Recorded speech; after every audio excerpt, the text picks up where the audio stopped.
यही है, कभी हमने जी भर के देखा नहीं है, कभी हमने जी भर के देखा नहीं है, कभी भर के देखा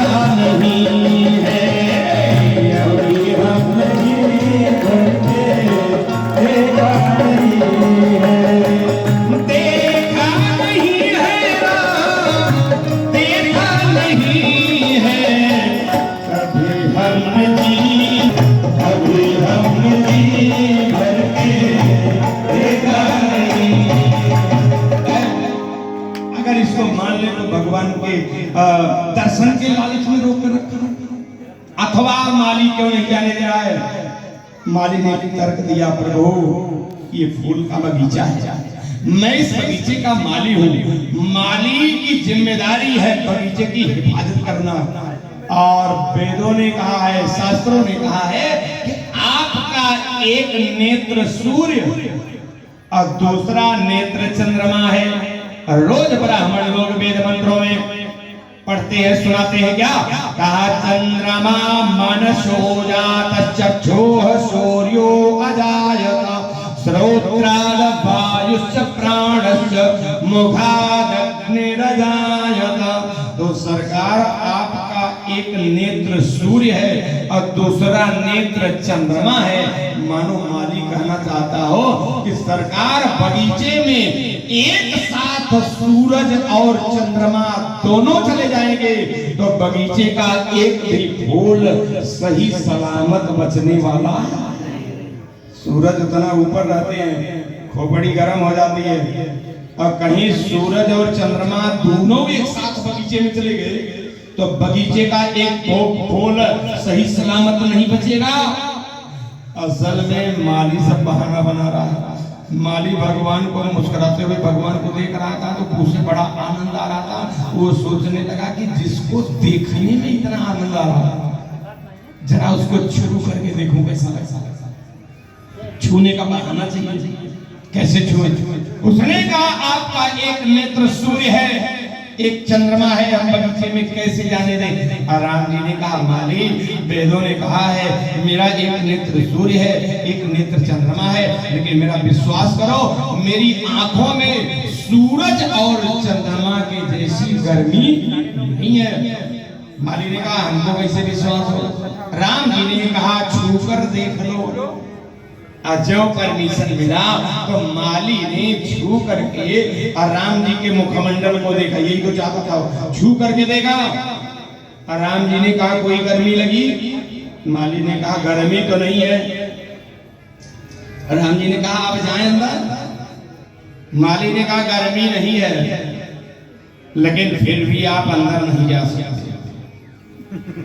लक्ष्मण जी ने कहा सरकार आप 2 मिनट साइड में चलिए, मैं इसकी पूरी गर्मी निकाल दूंगा। तुरंत परमिशन दे देगा। माली ने कहा सरकार आप अंदर नहीं जा सकते हो। क्यों नहीं जा सकते हैं? कहा एक खतरा और मुझे लग रहा है। कहा कौन सा खतरा लग रहा है?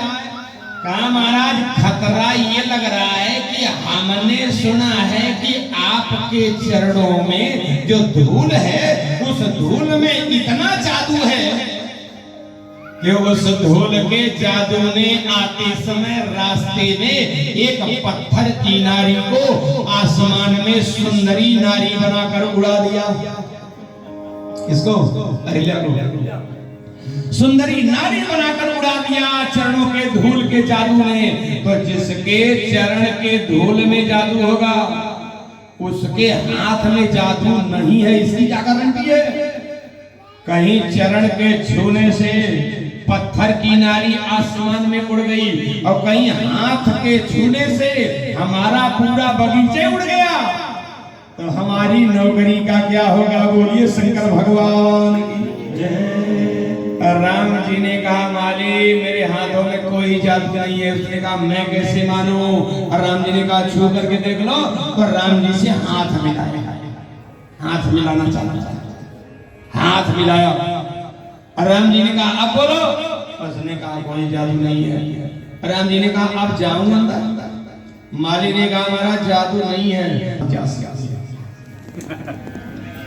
नहीं जा सकते।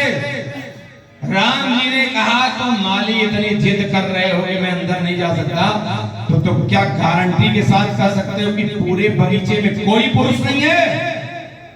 माली ने कहा मैं गारंटी के साथ कह सकता हूँ पूरे बगीचे में कोई पुरुष नहीं है। और राम जी ने कहा अंदर नहीं जा सकता, झांक के तो देख सकते हैं, झांक कर देखें बगीचे में। माली ने कहा झांक करके बगीचे में देख लीजिए। और जब राम जी बगीचे में झांक करके देखे तो बगीचे की हर डाली पर एक पुरुष बैठा हुआ दिखाई पड़ा। हर डाली पर, बगीचे की हर डाली पर एक पुरुष बैठा हुआ दिखाई पड़ा। वो कौन सा पुरुष राम जी को दिखाई पड़ गया? सावधानी से समझिएगा। राम जी ने जब बगीचे में झांक करके देखा तो बगीचे की हर डाली पर एक पुरुष बैठा हुआ दिखाई पड़ा। वो कौन है? अच्छा बोल भाई, आपके भारत देश में कितनी ऋतुएं होती है? उधर वाली माताएं बताएंगी भारत में कितनी ऋतु होती है? अच्छा आप लोग भारत में कितनी ऋतुएं हैं? बहुत 6 ऋतु होती है। 6 ऋतु होती है। अच्छा 6 ऋतु होती है तो 6 ऋतुओं में ऋतुओं का राजा